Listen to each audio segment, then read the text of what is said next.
tergambar cerita tentang kita.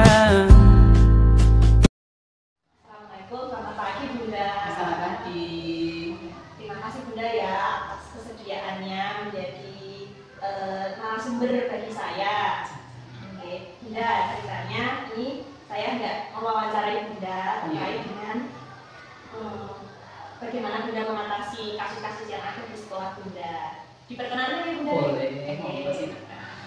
Yang pertama ini Bunda, yang namanya di sekolah itu kan pasti ada kasus-kasus ya Bunda ya. Itu ada kasus bisa dilema etika sama rujukan moral. Kalau Bunda sendiri dalam mengidentifikasi kasus itu masuk dilema etika, itu masuk rujukan moral. Bunda gimana mengidentifikasinya? Menurut saya nih ya Mbak, kalau saya dilema sendiri itu kan artinya sudah sebuah masalah yang sangat sulit. Dimana di situ itu kalau dilema etika itu muncul sebuah masalah, dimana di situ di dalamnya kita ditawarkan dua kemungkinan dimana kita harus mengambil sebuah keputusan dimana masalah itu sama-sama sulit untuk kita terima gitu nih. Sedangkan kalau rujukan moral itu adalah menurut saya itu situasi ketika seseorang atau kita itu dihadapkan pada benar salah suatu ketika mengambil keputusan. Itu kalau menurut saya ya.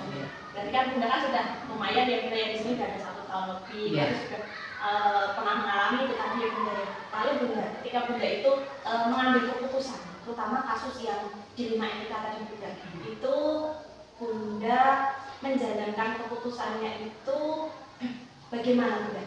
Dengan cara apa? Kalau saya, yang sudah pernah saya alami bahwa kita itu harus tentunya ada skala prioritas nih, ada skala prioritas yang harus kita ambil dalam mengambil sebuah keputusan. Jadi kita tidak salah dalam menjalankannya atau dalam mengambil keputusan itu. Jadi dicari skala prioritasnya gitu ya Bunda ya? Tentunya dari masalah-masalah itu ada yang paling penting atau yang harus diutamakan. Kalau boleh tahu Bunda, skala prioritasnya itu yang seperti apa? Mungkin yang mengutamakan orang banyak, atau yang mengutamakan murid, atau yang mengutamakan guru, atau pribun Bunda?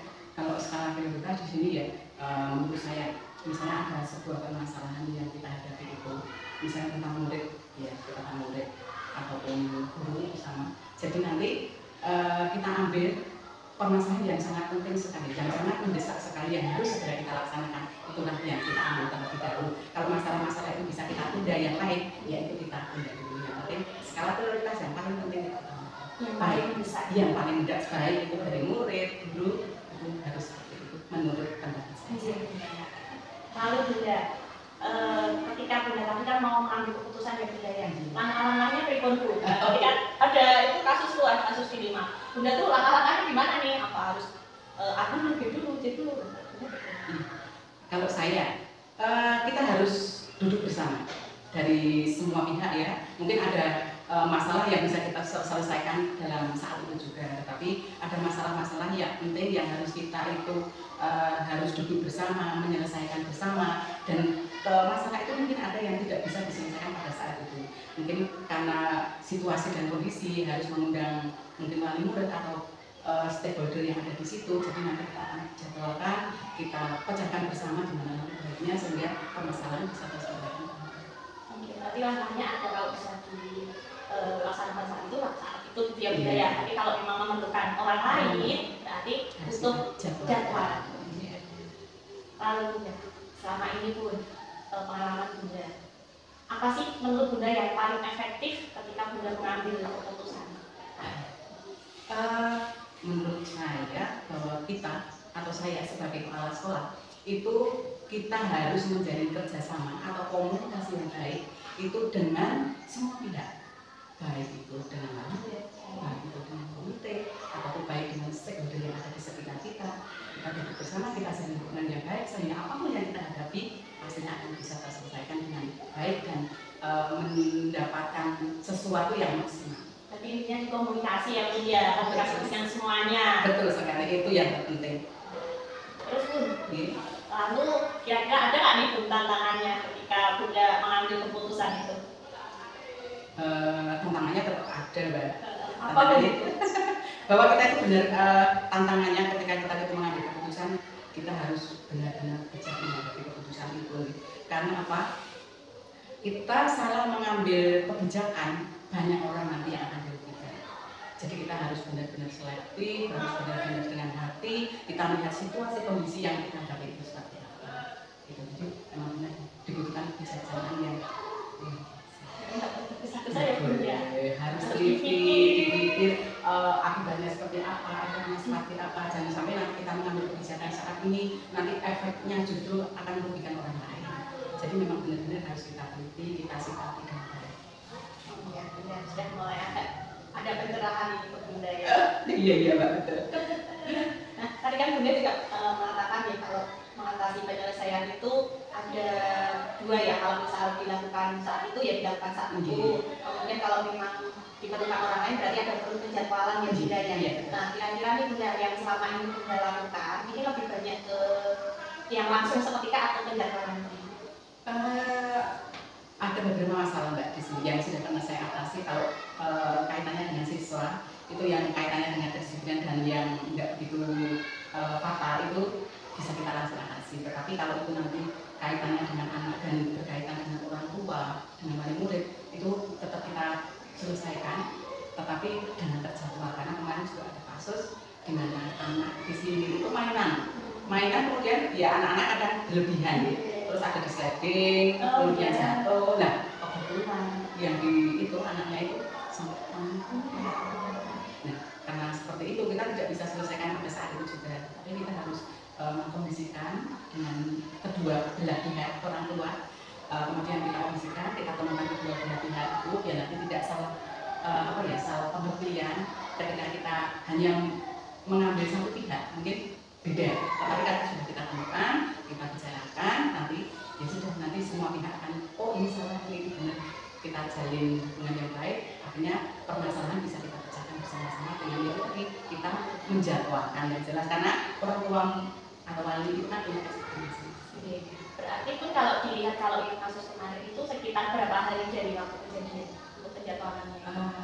Pada saat itu kita ambil langkah pertama dulu, kita anaknya kita bawa ke rumah sakit, kemudian untuk hari keduanya kita kondisikan dengan orang tua, kemudian karena tidak bisa karena orang tuanya juga kerja, jadi kita atur jadwal, kemudian di hari keempatnya baru kita bisa temukan wali muridnya atau orang tuanya, di situ kita tunggu untuk segala sesuatunya, kondisinya seperti anaknya, tanggung jawab yang satunya juga, nah akhirnya kita sudah bisa ambil keputusan, kita bisa ambil kesimpulan bahwa mereka bisa saling menerima. Yang salah juga minta maaf, kemudian bertanggung jawab atas perbuatan anaknya yang memang sedikit salah. Berlebihan lah, bermain tapi berlebihan akhirnya merugikan teman. Jadi kalau saya ambil kesimpulan ya, ketika Bunda menjadwalkan itu fleksibel, sebisanya dari orang tua gitu ya Bunda. Tidak bisa langsung diketok 2 hari 3 hari kan, tapi disesuaikan ya. Disesuaikan karena kepentingan mereka juga sampai harus sangat tinggi. Untuk lanjutnya selama mengambil keputusan ini kan Bunda juga ada faktor-faktor yang mempermudah sama membantu Bunda. Siapa itu Bunda dan apa yang mempermudah Bunda dalam mengambil keputusan ini?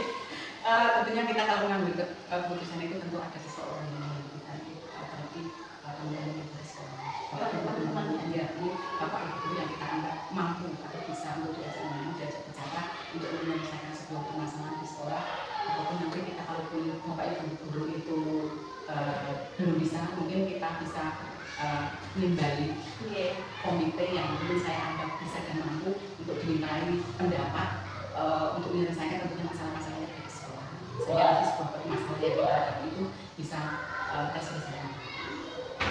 Terakhir nih Bunda, kira-kira nih pembelajaran apa Bunda yang bisa diambil nih Bunda dari pengalaman yang sudah saya sampaikan tadi, bagi saya sebagai kepala sekolah baru juga, sebagai kepala sekolah baru itu kita harus benar-benar bisa membaca situasi dan kondisi sekolah kita dalam bentuk apapun, dalam bentuk sekecil apapun masalah itu harus kita sikapi dengan bijaksana, dengan lapang dada, dengan sabar, dengan tidak membeda-bedakan, itu harus kita sikapi dengan baik. Sehingga nanti apapun yang terjadi di sekolah, apapun masalah yang ada itu nantinya bisa kita sikapi dengan baik, tidak merugikan satu dan lain. Sekali Bunda, waktu ngobrol nggak kasar Bunda. Saya mengucapkan terima kasih untuk obrolan kita hari ini ya Bunda ya. Kalau gitu saya langsung pamit Bunda karena sebentar lagi udah mau ngawasi ujian. Oke Mbak Bibi. Terima kasih banyak untuk sharingnya pagi ini ya Bunda. Semoga pendidikan sukses selalu, Amin. lancar semuanya.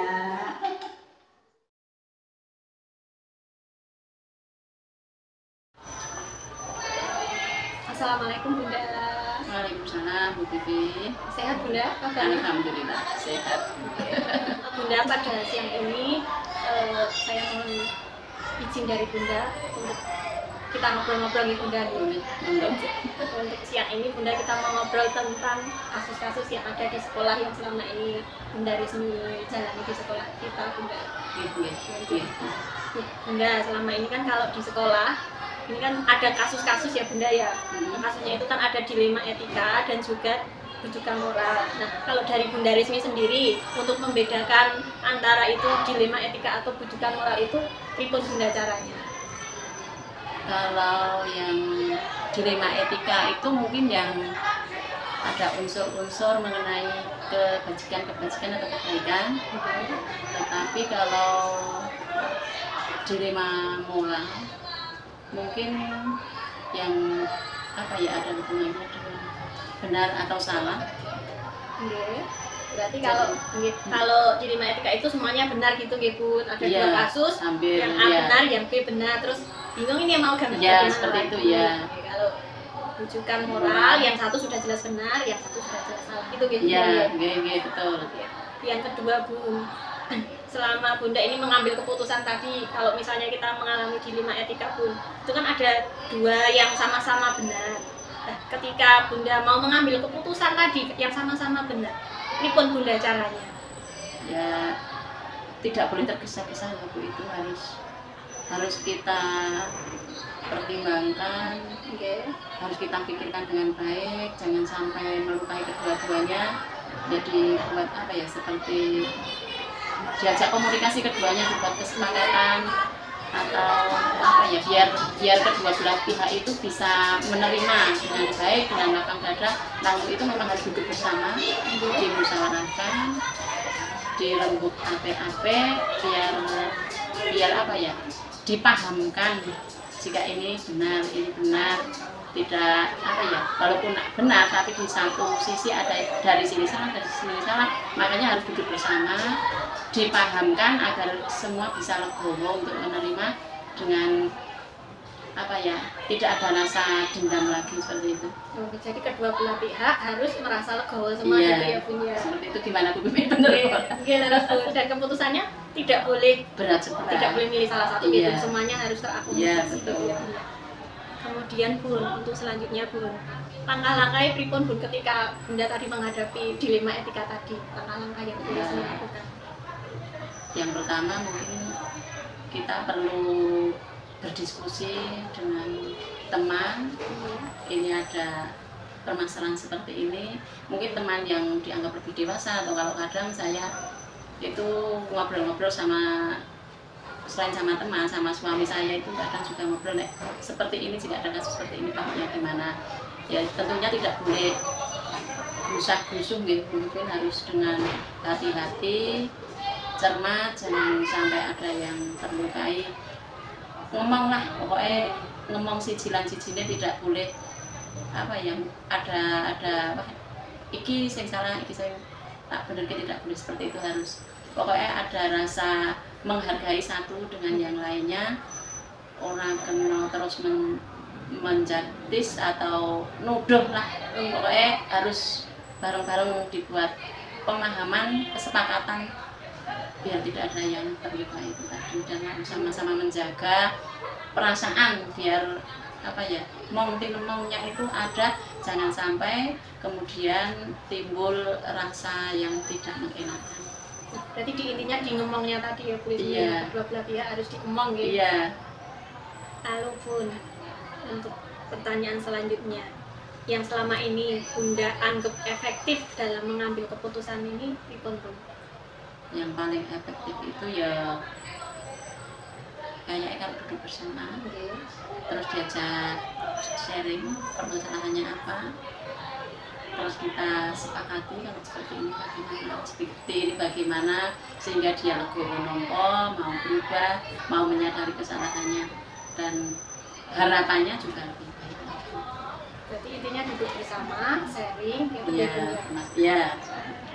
Lalu Bun, tantangannya Bun ketika mengambil keputusan-keputusan yang seperti tadi Bun, ini benar. Nah, tantangannya di Bun.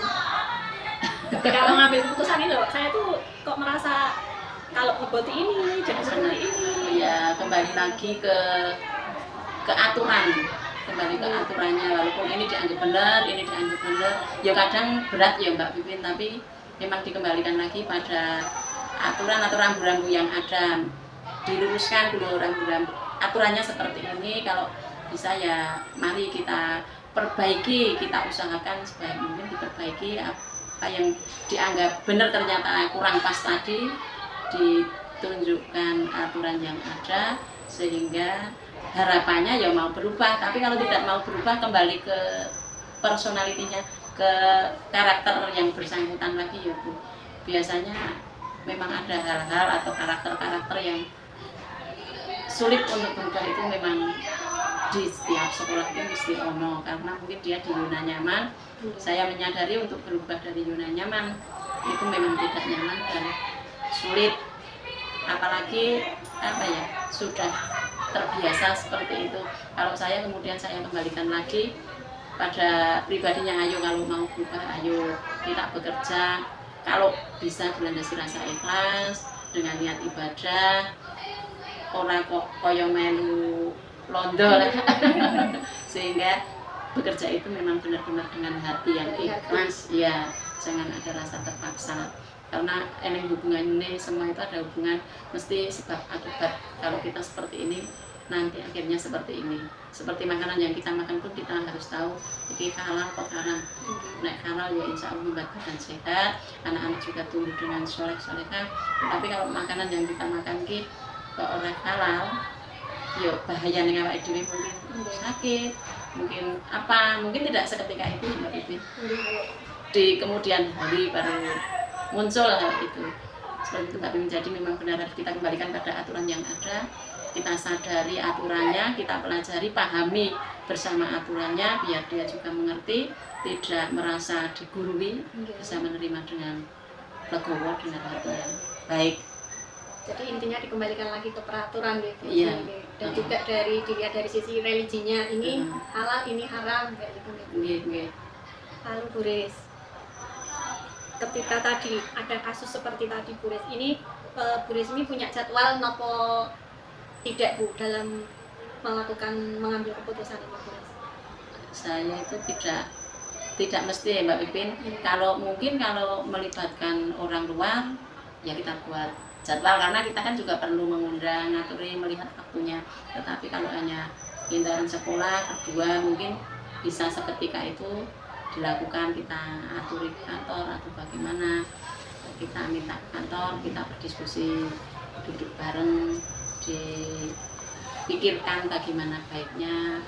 Ini juga semua demi kebaikan kita, tidak semata-mata kebutuhan saya, karena memang ini kan lembaga yang Mbak Pipin sifatnya keseluruhan, tidak hanya milik kita, milik saya, tidak hanya milik Bu Guru, tetapi semua terlibat di dalam kegiatan yang ada di lembaga ini. Jadi kalau saya ambil intinya tergantung dari kasus tersebut ya Bu, apakah bisa diselesaikan saat itu juga atau memerlukan orang lain yang harus ada penjadwalan. Ya, kalau dengan orang lain ya tentunya harus ada jadwal ya Mbak, diatur waktunya. Mungkin hari ini, mungkin kirong tutup, mungkin dilanjutkan lagi seperti itu. Bu. Kemudian Ibu, ketika Bu Rismi ini mengambil keputusan, adakah seseorang Bu atau faktor-faktor yang selama ini membantu Bu Ris dalam mengambil keputusan? Iya Mbak Pipin, tidak saya itu mengambil keputusan tidak sesuai keinginan saya pribadi. Biasanya saya ajak teman yang saya anggap sudah senior, yang sudah lebih dewasa, yang saya anggap dia mumpuni atau mampu dalam bidang itu. Biasanya saya ajak musyawarah atau diskusi, ngobrol-ngobrol begitu, baru kemudian saya pakai, saya kerucutkan apa yang hasil diskusi tadi, terus nanti dipakai untuk mengambil keputusan. Berarti yang rekam sejawat ya Bu ya. Iya. Tadi juga di awal juga Bu Rismi ngendika kalau ada suami gitu ya. Iya. Diajak Iya. pertimbangan juga. Iya, seperti itu. Yang terakhir Bu Res, dari Ibu tadi sudah menyampaikan banyak sekali dari awal sampai akhir. Kira-kira pengalaman apa ini Bu Res yang bisa dikatakan untuk pembelajaran untuk saya Bu Res? Kalau saya itu yang Pembelajarannya. pembelajaran dalam kehidupan Mbak Pipin atau dalam mengajar.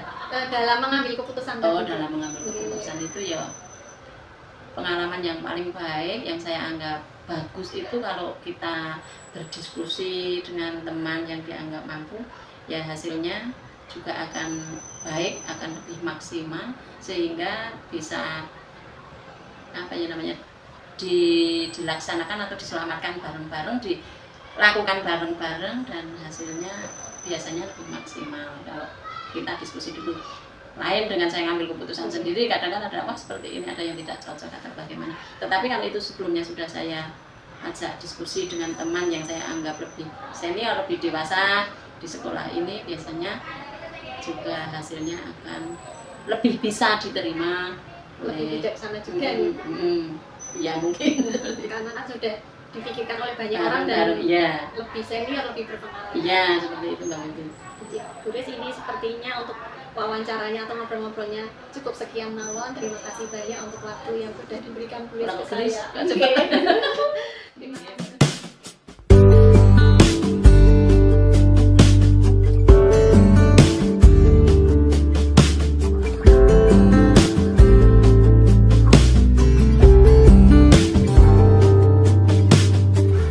Dari kejauhan tergambar cerita tentang kita.